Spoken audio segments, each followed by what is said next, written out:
daripada tidurnya sepanjang malam dan akan memulai pekerjaan atau aktivitasnya sehari-hari.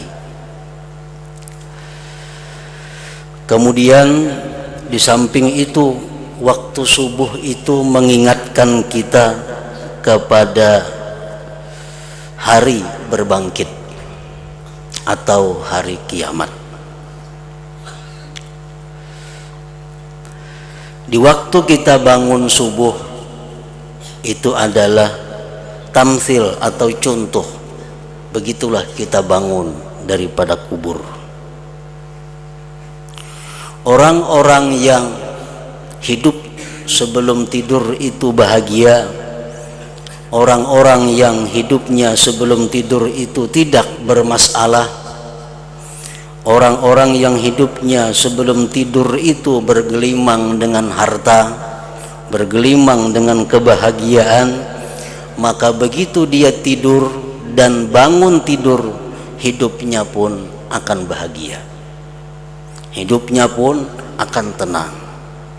Hidupnya pun sesudah tidur itu penuh dengan kebahagiaan. Nah, bagi orang-orang yang sebelum tidur itu melarat, sebelum tidur itu banyak mempunyai hutang, banyak mempunyai tagihan-tagihan. Begitu dia tidur, bangun tidur waktu pagi, tentu perasaannya tidak akan nyaman, karena akan memikirkan hutang-hutang yang akan ditagih orang. Nah, begitulah para muhibbin rahimakumullah perbandingan tentang hari berbangkit nanti. Orang-orang yang semasa hidup di dalam dunia mempunyai amal ibadah yang banyak kepada Allah Subhanahu wa ta'ala, tidak mempunyai sangkut paut dengan manusia, maka begitu dia dibangkitkan pada hari berbangkit itu, dia bangun dengan lapang, dia bangun dengan senang, tenang dan bahagia, karena sudah banyak bekal-bekal yang dia persiapkan untuk menghadapi keadaan yang selanjutnya. Tetapi bagi manusia-manusia yang hidup di dalam dunia ini, banyak maksiat kepada Allah, banyak zalim kepada sesama hamba Allah.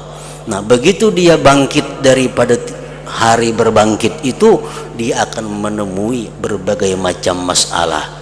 Dia akan menemui berbagai macam kesulitan-kesulitan, yang mana semakin lama semakin banyak kesulitan yang dihadapinya. Nah, itulah Allah Subhanahu wa ta'ala dalam surat ini bersumpah, wal fajri, demi subuh, supaya kita mengingat tentang keadaan subuh itu. Kemudian Allah bersumpah lagi dalam ayat yang kedua, walayalin ashrin, demi malam-malam yang 10. Berbagai macam pendapat ulama yang menafsirkan tentang yang dimaksud dengan malam-malam yang 10 itu. Yang terkuat di antara pendapat ulama tafsir, yang dimaksud dengan malam-malam yang 10 itu adalah malam pertama sampai 10 bulan Zulhijjah. Hidup sehari Zulhijjah sampai 10, itu disebut dengan layalin ashar. Nah, para muhibbin rahimakumullah, kenapa Allah Subhanahu wa ta'ala bersumpah dengan malam-malam yang 10 itu? Karena pada malam-malam yang 10 itu atau 10 hari itu, Allah Subhanahu wa ta'ala melimpahkan berbagai macam rahmat dan anugerah kepada orang-orang yang mengetahui atau orang-orang yang memuliakan hari-hari tersebut. Dan ini merupakan satu keistimewaan yang diberikan Allah Subhanahu wa ta'ala kepada umat Nabi kita, Nabi Muhammad sallallahu alaihi wasallam. Rasulullah sallallahu alaihi wasallam bersabda, "Idza dakhala ashru dzulhijjah fajiddu fit ta'ah fa innaha ayyamun faddalaha Allah." Apabila masuk 10 Dzulhijjah, artinya sehari, 2, 3, 4, hidup 5, 6 sampai hari raya haji, fajiddu fit ta'at, maka bersungguh-sungguhlah kalian taat kepada Allah. Artinya perbanyak ibadah-ibadah daripada hari-hari selainnya. Karena itu 10 hari pertama bulan Zulhijjah itu merupakan hari yang diutamakan oleh Allah Subhanahu wa ta'ala. Wa layalin ashr, dan demi malam-malam yang 10. Para muhibbin rahimakumullah, para ulama berkata, man akrama hadhil ayyamal asyarah akramahullahu ta'ala bi asyri karamat. Orang-orang yang memuliakan 10 hari pertama bulan Zulhijjah, maka Allah akan memberikan itu orang 10 karamah, 10 kemuliaan. Nah, ini orang kalaunya masuk bulan Zulhijjah, ini sudah merubah daripada keadaan biasanya, baik tingkah lakunya, baik amal ibadahnya, baik keadaan rumah tangganya, baik keadaan usahanya, semuanya dirubah daripada kebiasaan, diperbaiki karena memuliakan 10 hari pertama bulan Zulhijjah itu. Rumah nang rigat diberisihi, semuaan diperbaiki karena memuliakan 10 hari pertama bulan Zulhijjah itu. Tobat kepada Allah, memperbanyak ibadah sunat, memperbanyak sedekah, memperbanyak salawat dan salam. Nah, itulah yang dimaksud dengan memuliakan bulan itu, memuliakan 10 hari pertama bulan Zulhijjah itu. Apa 10 kemuliaan yang diberikan Allah kepada mereka yang memuliakan 10 hari pertama bulan Zulhijjah itu? Pertama, al-barakatu bi umrih, berkah umurnya.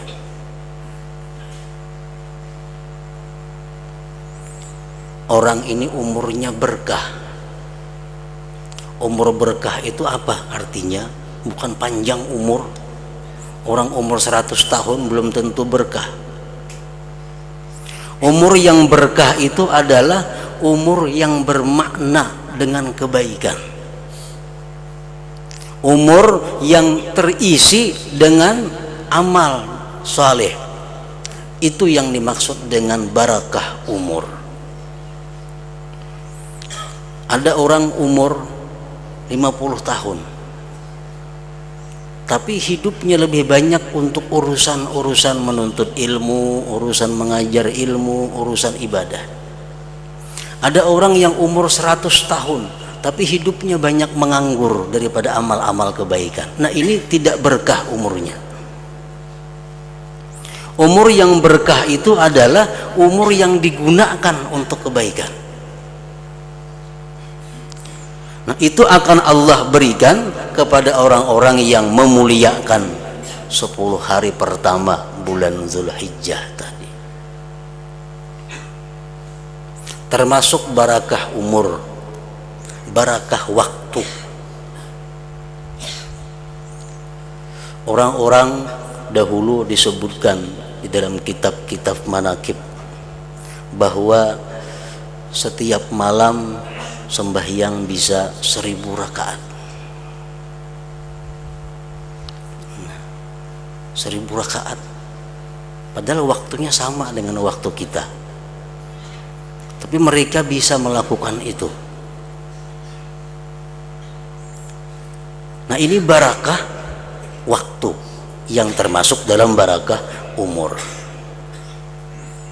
Di waktu-waktu yang sedikit mereka mampu beramal ibadah yang sangat banyak.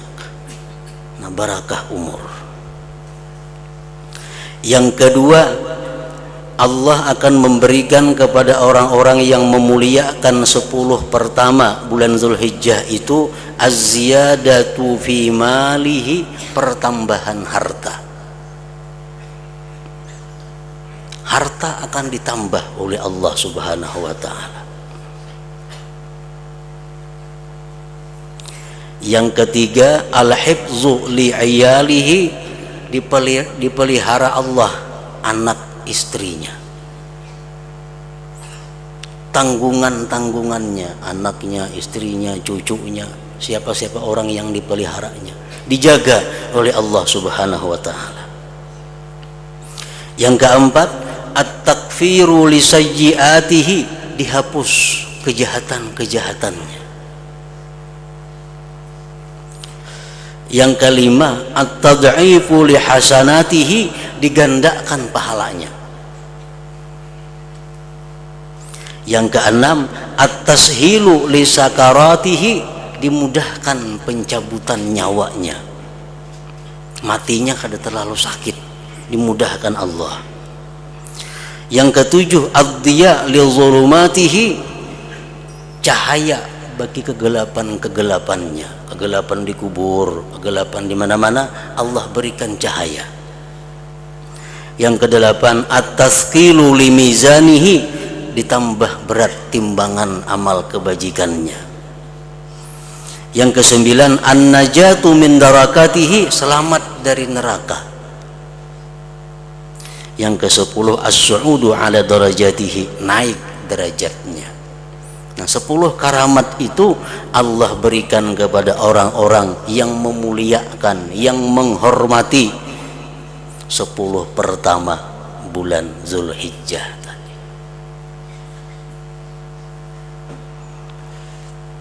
Umpamanya di bulan lain kada tapian sembahyang berjamaah. Nah, 10 hari itu inya rajin daripada biasanya berjamaah. Biasanya membaca Quran 3 lembar sehari. Nah, berhubung ini hari yang mulia, 10 hari pertama Zulhijjah itu, dia tambah 6 lembar membaca Al-Quran. Biasanya membaca salawat 100 sehari. Berhubung ini bulan Zulhijjah 10 pertama, dia tambah jadi 200. Nah, itu yang dimaksud dengan memuliakan 10 hari pertama bulan Zulhijjah itu. Di samping itu, dia menjauhkan diri daripada hal-hal yang diharamkan oleh Allah Subhanahu wa taala. Kalau dalam bulan-bulan biasa kadang-kadang bisa melihat barang-barang yang diharamkan Allah, tapi kalau 10 hari itu dia tahan matanya daripada melihat yang diharamkan Allah. Nah, itu maksudnya. Para muhibbin rahimakumullah, qala ba'duhum, berkata sebagian ulama, innallaha iza ahabba 'abdan ista'malahu fil awqatil fadilah bi fawadidil a'mal